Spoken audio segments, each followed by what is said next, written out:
For those who had loved ones murdered on Harding Street, it's been a painful 5 years of nothing. Nothing as in zero justice for a botched, no-knock raid that left Regina and Dennis Tuttle, two completely innocent citizens, dead and falsely labeled as drug dealers. In the years since, the deeply corrupt cops involved in the killings have been indicted but never tried before a jury. Last May, Harris County District Attorney Kim Ogg told Fox 26 on this program that her prosecutors were fully prepared to try the case. They deserve justice. They were ordinary people who were killed in their own home, and the warrant that was used to get into their home was false. The state's ready in the Gerald Goins case, and we look forward to trial. This week we learned of another development which could further prolong the wait. The presiding judge in the case, Frank Aguilar, has been formally charged with assaulting a family member on New Year's Eve in Galveston County. Panel, it's an alleged crime certain to draw some kind of action by the State Commission on Judicial Conduct. Could it be this thing gets dragged on again?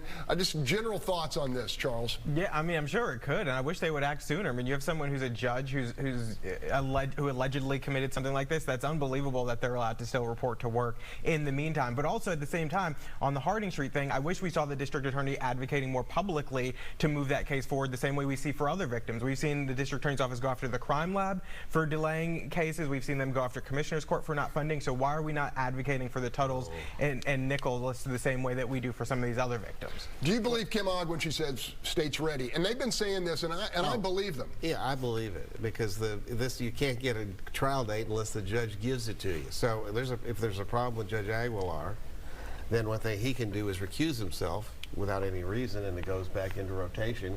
It can go to a judge, or he can assign it to a visiting judge to try. So the case can get tried, but you got to have cooperation from the judge. So blaming Kim Ogg ain't going to cut it. I said be outspoken the way that you are about it. Okay, I want to go to Chow, because Chow always kind of has the victims first, their interest. Family's been waiting for 5 years. Yeah, that is a travesty, but I think the bigger issue is Judge Aguilar. Holly Hansen, our colleague and fellow analyst here, and I had a conversation. She first reported on the Judge Aguilar arrest. This is a judge who is still presiding over family violence cases. And he is accused of strangling his partner in a fight. Is anybody not raising red flags that there is something wrong? This is a judge who's going to preside over a criminal violation of violence when he's inflicted violence, allegedly, at the hands of his partner.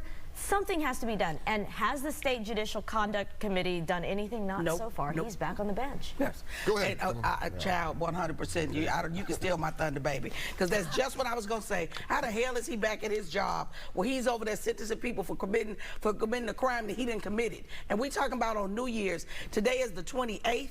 That is a long time. They should have moved by now. And I'm going to tell you about the Harding raid.